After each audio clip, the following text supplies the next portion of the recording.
Alright. Itong washing machine na ito, nag-i-error tapos ang nakalagay dito sa screen niya ay waiting. Okay. So, ibig sabihin, ayaw niya mag-train. Natatagalan siya. Kaya bubuksan natin yan. Titingnan natin ang loob niyan. Kung kumusta naman. Tanggalin natin ito. Gulong ah. Para pagbukas natin. Tinulak naman yan. Para makita natin ang loob, bubuksan natin yan.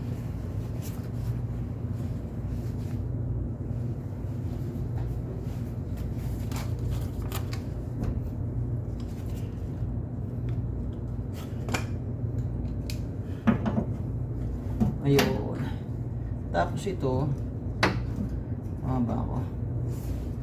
When I'm in love. Ayun. Lock lang. Tapos ito naman, kung may natitirang tubig, ang gagawin yan ay ganito lang.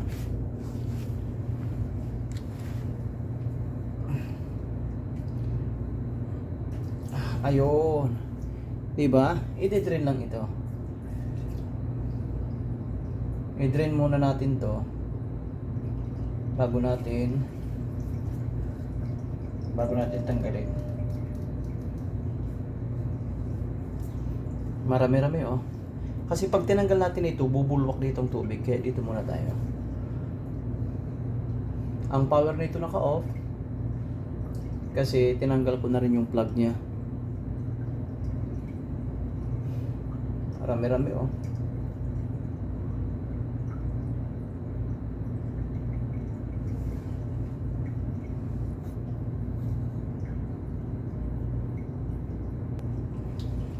Ito ang location ng filter niya. Ano?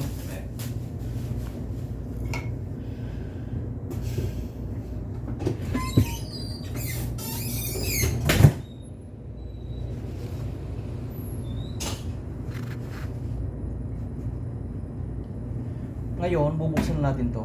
Ganyan. Tapos, lagay ng ganyan. Tapos, sugot. Kasi pag barado ito, siyempre,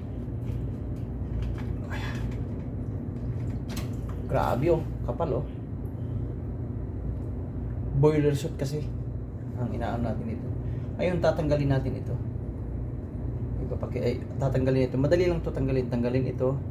Tapos ito, tanggalin na rin. Okay. Sa paglinis ito, hindi na kailangan ipakita yan. Okay.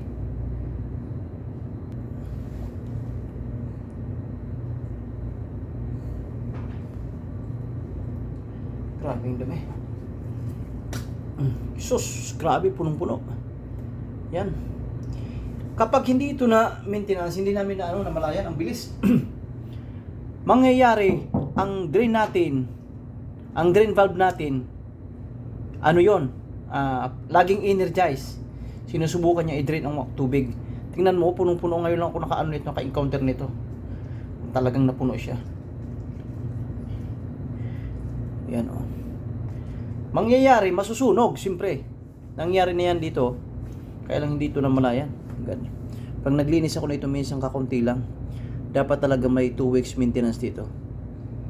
Okay. Linisan natin. Tingnan mo, oh, punong-puno. Oh, ito rin, oh. Nalinis na, oh. Ito ang pagkakaiba. Nung nauna nung tinanggal ko, tingnan mo. Kahit pa paano. Ayos na ito. Tapos ibalik na natin. Tapos ito naman, makita nyo ko. Tingnan natin. Yan. Sa taas makikita yan. Ilagay natin. Hindi pala yan. Ganyan pala yan. Ito. Hindi alata, di ba? Ayun. Expected. Tapos, lahat ganito. Tapos, wag natin kalimutan. Ito yung una nating tinanggal, di ba? Kasi pag may natirang tubig, tatanggalin mo to para mag-drain siya ng tubig. Hindi yung pag tinanggal mo ito, bubulwak dito. Ano bulwak? Bubulwak dito. Takip natin to. Balik natin.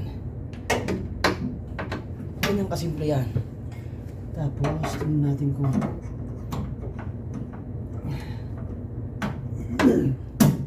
wala nang singaw yan, nakalak na yan. Yan. Tapos, lagyan natin. Yun! exhaust, iptail valve, suckle valve. Tapos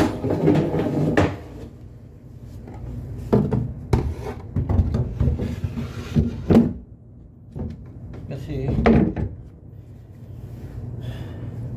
nalilito yung machine natin eh. Kasi ang tagal ng drain niya. Isaksak na rin natin.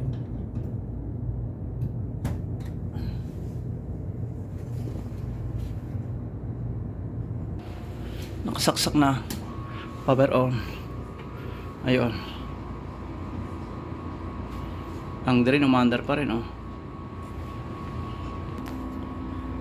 Ayan po mga kababayan, ayos na. Ayan, oh. Kasi dati, pag ano natin, pag-start natin dito, may nakalagyan waiting. Kasi para dahil sa drainage. Ngayon, ayos na yan. Back to normal na. Okay, back to normal operation na. Ayos na yan after linisan natin yung filter dyan sa kanyang drainage.